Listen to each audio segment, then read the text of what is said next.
मिला देता है। शब्द की शक्ति को पहचानो। घर परिवार में भी माताओं बहनों को शब्द संभाल कर बोलना चाहिए। कम बोलो लेकिन तौल कर बोलो। ऐसे शब्द बोलो जिससे पति का मनोबल बढ़ जाए। ऐसे शब्द बोलो जिससे तुम्हारी पत्नी की खुशी बढ़ जाए। ऐसे शब्द बोलिए जिससे सासू का दिल गदगद हो जाए। बिल्कुल ना बोलने से भी मन में संदेह खड़े होते हैं कि हमसे कुछ नाराज हैं इसलिए नहीं बोलते, और कठोर बोलने से मन को दुख हो जाता है। इसलिए किसी व्यक्ति के साथ ऐसा कभी मत करना कि बिल्कुल बोलना बंद कर दो। थोड़ा थोड़ा बोलते रहो और ऐसे शब्द बोलो जिससे कि काम करने वालों का उत्साह भी बढ़े, और ऐसे शब्दों का प्रयोग करो जिससे लोगों का मन बुराइयों से दूर होता चला जाए। शब्द की शक्ति को पहचानिए। ये फिल्मी एक्टर, फिल्मी हीरो हीरोइन, ये भी तो शब्द बोलते हैं। इनके शब्दों में इतनी शक्ति है कि नौजवानों के घुटने टेक जाते हैं, लोग नाचने लग जाते हैं। उनके शब्दों को सुन करके लोग गलतियां करने लग जाते हैं। गुरुदेव भी शब्द ही तो बोलते हैं। उनके शब्द सुन करके तुम दारू छोड़ देते हो। गुरुदेव की वाणी सुन करके तुम मांस मछली अंडा नशा शराब जुआ छोड़ते हो। गुरुदेव की वाणी को श्रवण करके तुम क्रोध को कम कर देते हो, काम वासना को नियंत्रण करते हो, अभिमान को चकनाचूर कर देते हो, और उनकी वाणी को सुन करके तुम लोभ के जाल से भी पार हो जाते हो। जो कभी दान नहीं करते थे, पक्के कंजूस थे, वह लोग भी गुरुदेव की वाणी से प्रभावित होकर के 21-21 हजार भी दान करने लग गए।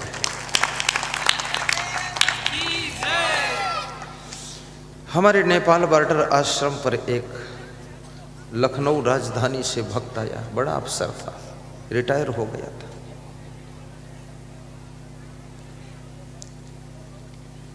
मेरे पास में 500 रुपये दान दिया। फिर मुड़कर देखा, ऐसे व्यास गादी पे आया तो हमने कहा मुड़ के क्यों देख रहे हो? बोले जिंदगी में कभी दिया नहीं हो, पहली बार दिया हूँ। तो जो जेब से नोट निकाला हूँ उस जेब से नोट निकल गया, उस नोट का मुड़कर दर्शन कर रहा हूँ कि अब कब आओगे मेरी जेब में।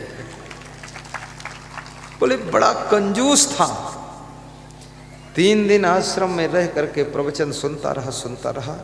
तीसरे दिन बोला कि उज्जैन आश्रम के लिए 21 हजार दान दूंगा। तो मैंने कहा कैसे कर दिया दान?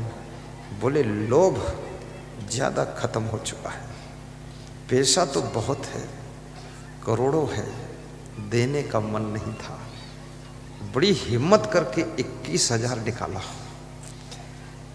वास्तव में ये सत्संग लोभ को मारता है। सत्संग तुम्हारी काम वासना को कंट्रोल करता है। महात्मा बुद्ध के प्रवचन के प्रभाव से 1600 वेश्याओं ने वेश्यावृत्ति छोड़ करके साध्वी वृत्ति को धारण किया था। ये बुद्ध के ज्ञान का प्रभाव था। याद रखना, कोई मनुष्य जन्मजात ना अच्छा होता है ना बुरा होता है, संगत कुसंगत उसको अच्छा बुरा बनाती है। और ये भी याद रखना प्रिय बंधुओं और देवियों, जैसे जैसे हमको संगत के शब्द सुनने को मिलते हैं वैसी वैसी हमारी जिंदगी की मनोवृत्ति बनती चली जाती है। इसलिए अच्छे शब्दों में हमें प्रवेश करना चाहिए। घर में झाड़ू लगाइए, घर के काम कीजिए, रोटी बनाइए, बर्तन धोइए, कपड़ा धोइए, खेत में काम कीजिए। आज विज्ञान ने इतनी बड़ी सुविधा प्रदान कर दी है कि विज्ञान ने रिकॉर्ड तोड़ दिया है। विज्ञान को मैं धन्यवाद देता हूँ, वैज्ञानिकों को शुभकामना करता हूँ कि मोबाइल जब से उन्होंने दिया है, कितनी माताएं बहनें कहती हैं कि खेत में काम करती हूँ, मोबाइल चलता रहता है, आपका प्रवचन सुनती रहती हूँ। कितनी माताओं ने बताया किचन में मोबाइल चला लेती हूँ, रोटी बनाती रहती हूँ, प्रवचन सुनती रहती हूँ। पहले दाल चावल गर्म करती थी तो दिमाग भी गर्म हो जाता था, लेकिन अब प्रवचन सुनती रहती हो तो मुस्कराती रहती हो, और तुम हंसते हो तो हम भी हंसते हैं। तो मेरा पति पूछता तू क्यों हंस रही है, तो मैं बोलती हूँ तुम भी हंस लो, गुरुजी हंस रहे हैं। मैं इसीलिए हंसता हूँ कि मेरी एक हंसी करोड़ों लोगों की हंसी बन जाती है, याद रखना। कल मैंने अपने संत जी से बात किया कि मोबाइल के यूट्यूब में कितने लोग प्रवचन सुन रहे हैं, तो बताया कि 15 करोड़ और 75 लाख लोग संख्या कल प्रवचन सुनने वालों की पहुंची है, और 2 लाख श्रोता रोज बढ़ रहे हैं। पूरे वर्ल्ड में ये प्रवचन सुना जा रहा है, और इस प्रवचन को कुछ समय के पश्चात इंग्लिश में आने वाला है प्रवचन। मैं इंग्लिश बोलने वाला हूँ धड़ल्ले के साथ। I am going to Lucknow बोलूँगा।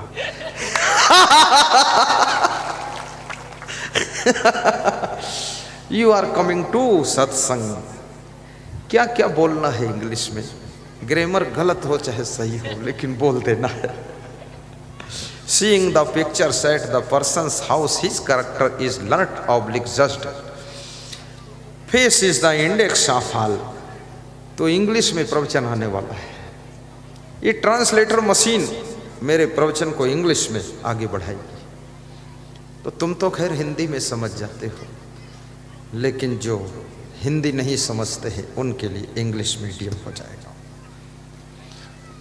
जो ज़्यादा पढ़े लिखे हैं, कलेक्टर हैं, एसपी हैं, जज हैं, बहुत पढ़े लिखे कोई मिनिस्टर है, तो वो भी सुन लेंगे, क्योंकि भाषा का भी अपना एक प्रभाव होता है। कलेक्टर को पढ़े लिखे होने का भी अभिमान होता है। अभी यहाँ पर कोई दंगा हो जाए तो कलेक्टर आ जाएगा, लेकिन ये 20,000 लोग आए तो कलेक्टर नहीं आएगा। क्यों? क्योंकि कलेक्टर होने का अभिमान है कि इनके बीच में जाकर मेरी बेइज्जती है। ये साधारण लोग हैं, लेकिन अगर वो आ जाए तो उसकी बेइज्जती नहीं है, उसका तो 20,000 गुना सम्मान बढ़ जाएगा। लेकिन पद का अभिमान भी आने से रोकता है।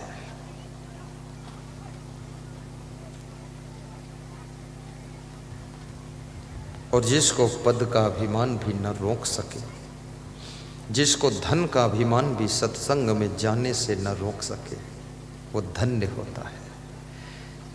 बड़ा आनंद आ रहा है। भक्तों ने अपने आप से पर्दे हटा दिए कि पीछे नहीं बैठूंगा, आपके पड़ोस बैठूंगा। बैठो जहाँ इच्छा है बैठते जाओ। मंगल भवने अमंगल हारी, द्रव हो सो दशरथ अजिर बिहारी। गा दो चौपाई। मंगल भवन अमंगल हारी, द्रवहु सुदशरथ अजिर बिहारी। मंगल भवन अमंगल हारी, द्रवहु सुदशरथ अजिर बिहारी। बात समझ में आई अब हमारी, झूठी है सारी दुनियादारी। बात समझ में आई अब हमारी, झूठी है सारी दुनियादारी। और न लो अब परीक्षा हमारी, आए शरण हम गुरु जी तुम्हारी। और गाइए, सबके मुख से आवाज आनी चाहिए। परीक्षा हमारी, और न लो अब बढ़िया है, सब भूल गया क्या गाना उल्टा पलटा। आए शरण हम गुरु जी तुम्हारी, मंगल भवन अमंगल हारी।